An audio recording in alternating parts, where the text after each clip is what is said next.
Oh yes, I am looking forward to this. Hi, I'm Rob King. Welcome to Homebrew number 50, the Punk IPA Retrospective. Now, the good old Punk IPA is one of my favourite drinks. So today we're going to see how it all went. We'll look back at the vital statistics, we'll look at the schedule, the costs and the price per pint, and of course that final evaluation.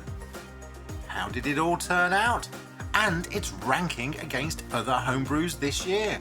Finally, we'll look at all of the lessons learned, of which there are quite a few this time around. Better get started with those vital statistics. Starting with brewhouse efficiency then, we targeted 65% and reached 66.89. That was pretty close, I am happy with that. But things didn't quite work out exactly along the way. So the ABV, 5%, versus a target of 5.5. We were low, but confusingly some of those gravity readings were a bit strange. Now that pre-boil gravity came in a bit high, which is a bit unusual. You would have expected that to have been much lower, but I do wonder whether it wasn't evenly distributed across the whole kettle, so we had higher readings in one area and potentially lower readings in another where it hadn't all mixed in yet. Still, OG came in just a little low and final gravity came in just a little high, and that's where we lost the 0.5% ABV. However, in terms of flavour and aroma, we still hit the spot, but more on that in a moment. The volumes also were a little bit off, but I will come back to this when we get to the lessons learned. There is some explanation to some of those differences in volume. Overall then, with the vital statistics, we were pretty close to target, and I am pretty happy with that result. How about the schedule? Now we have a nice simple schedule here in a period that takes place over a month, with 6 days in that initial fermentation, a further 7 days with dry hopping, and then of course they went into the oxybar kegs to both carbonate and condition, where they stayed for a further couple of weeks, a total of 28 days. Now in actual fact we gave it a bit of extra time, and it did take a little longer in the hope that we would gain some of the clarity. However, that did not come through, and as we see in the evaluation, that unfortunately was the biggest bugbear, because in flavour and aroma it was great, but the clarity was rubbish. So although it was a month before we did the final evaluation, in actual fact within 28 days it was ready for drinking. The costs and price per pint are next. Let's start with the cost breakdown, because 31% of the total costs was that yeast. This is a disproportionately high cost for the yeast, but it was a liquid yeast. I have used dried yeast in the past, which is a little cheaper, and I particularly wanted to try this one because I also wanted to try some yeast harvesting, which I can report has already been a success. Hops then were the next highest cost, and that does not come as a surprise. There were 6 different hops in this recipe, and they were at multiple different stages, including dry hopping. There was literally a shed load of hops, and all of that aroma does come through. So no surprise, hops was the next biggest cost. The third biggest then comes into the grains, of which we really only had 2 ingredients, and we'll look at those in a moment. The fact that I use bottled water incurs an extra 13% of cost, and again, that's a personal choice based on my water supply. Hey ho. Drilling a little deeper into those cost breakdowns though, you can see we had 3 different grains that were added. The Simpson's Golden Promise and the Simpson's Caramel were the primary ingredients, and we also added rice hulls to aid with draining, and I think that was a success, and also a contributing factor to the fact that the volumes were a little higher than I expected. I think that resulted in more water draining out of the grains, and we ended up with literally a litre extra throughout the whole recipe. The grains then came in at £11.78, the hops at £13.67, and the yeast at £15.70. Finally, there was a couple of quid spent on those miscellaneous other items, which included the water chemistry, we'll come back to that as well, Fermado, a yeast nutrient, and those Wilflock tablets for clarity. All in all, the total cost was £49.79. which gives us a price per pint of £1.77, and this is how it all breaks down. We effectively had 2 Oxybar kegs, each costing £24.90 each, but if we'd have put it into a glass, a 500ml glass like this one would have come in at £1.56. Cheers. But how does it all evaluate finally? Now, we did a shootout against the real thing to see how well the homebrew turned out, so do check that out. But in summary, the colour of the homebrew was a little cloudy, so we scored that below average. The head was nice and white and foamy, giving us a perfect 10. Carbonation was well carbonated. I was initially very pleased, but it wasn't quite as good as the real thing. We scored that a 7. Aroma though was very good indeed. Fruity overtones, had a little bit of spice to it. I really liked the aroma. The only real difference was the aroma in the real thing is just a little stronger. Finally, the flavour was almost perfect. I really did enjoy quaffing this drink, so although it didn't quite match up to the real thing, I was very happy with the result, which means we gave it an 8, a very good for aroma, a 9, which is almost perfect for flavour, but overall only gave it a good just simply because of that lack of clarity. Cheers.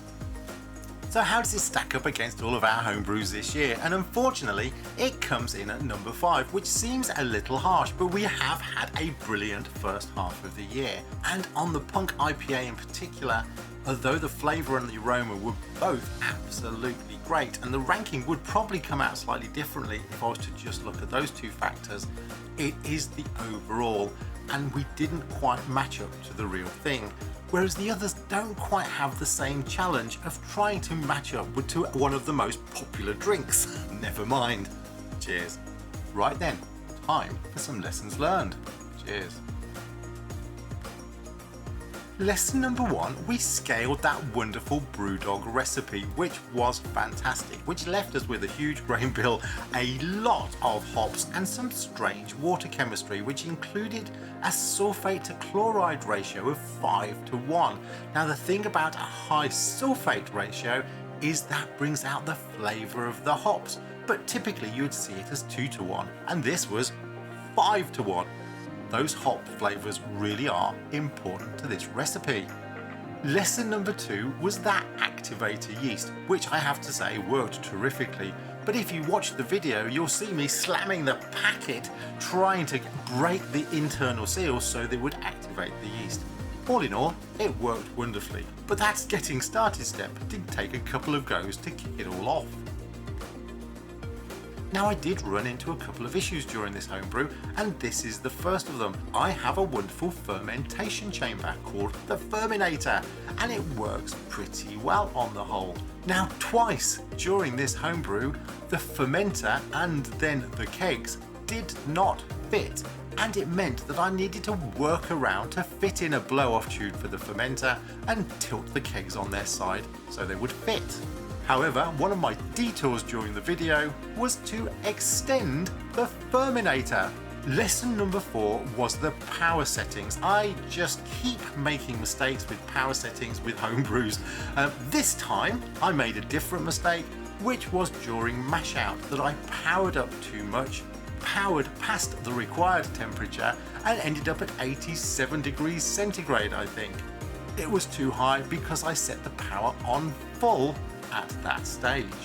Lesson number 5, and I'm going to read from my list for this just to quote what happened, was all about water volume. So we started with 23 litres, the boil size was expected to be 21 litres but was actually 22, but I think this came back to the draining. This was the start of the main issue. Then the post-boil size was expected to be 17 litres and came out at 20 litres, and I thought, oh my god, that's 3 litres out. However, that was the hot temperature.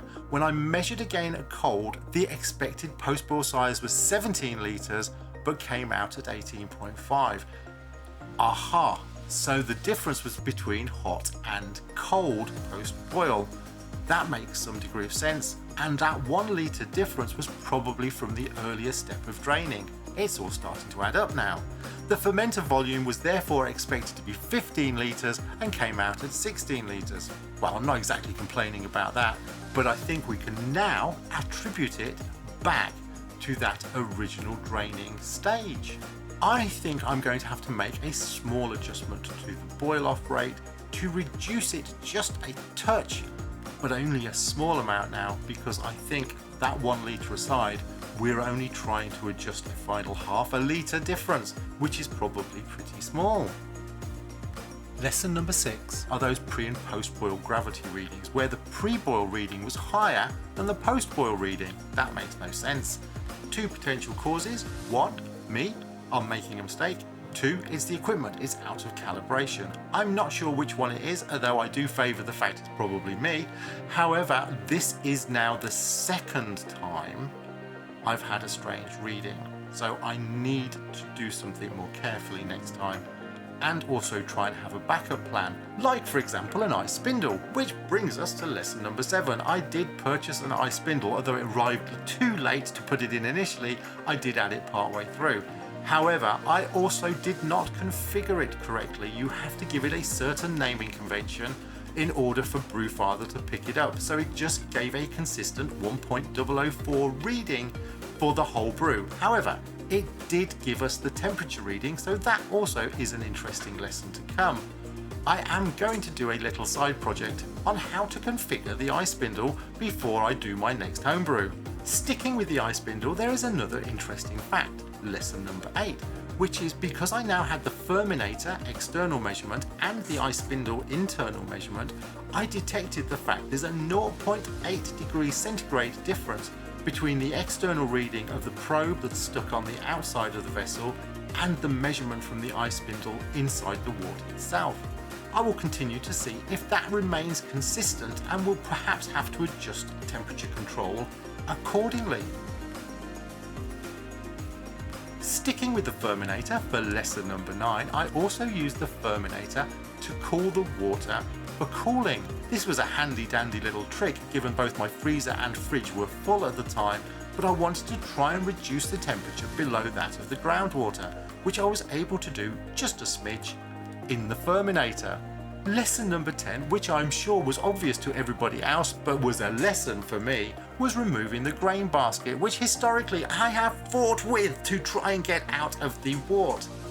What I learned this time was just small increments to bring the grain basket up is so much easier. Duh, maybe it's obvious, but now it's something I will do in the future. Instead of battling the grain basket, just bring it out very, very slowly. Let the liquid drain, which obviously reduces the weight and makes it easier to lift. The final lesson learned, lesson number 11, is that yeast harvesting, which I have done for the very, very first time. Now, apparently dried yeast doesn't work so well, and that is one of the reasons I've not done it before. And my one previous attempt, I got an infection, and that was a couple of years ago, so I didn't try it again since. However, this time I must say, it did work a treat. However, I did not find the level of trub at the bottom to remove from the yeast that I was expecting, but I think perhaps that is because I used a hop spider, and that kept a lot of the hops and therefore the trub away from the yeast I was trying to salvage. All in all though, I got 2 great jars, and I've used one already in the next homebrew. Well, that's it from me. Thank you so much for watching. Do check out the grain to glass video if you haven't seen it already, and also that shootout to see how it compares to the real thing. Do like and subscribe. Thank you very much for watching. Cheers. Happy homebrewing.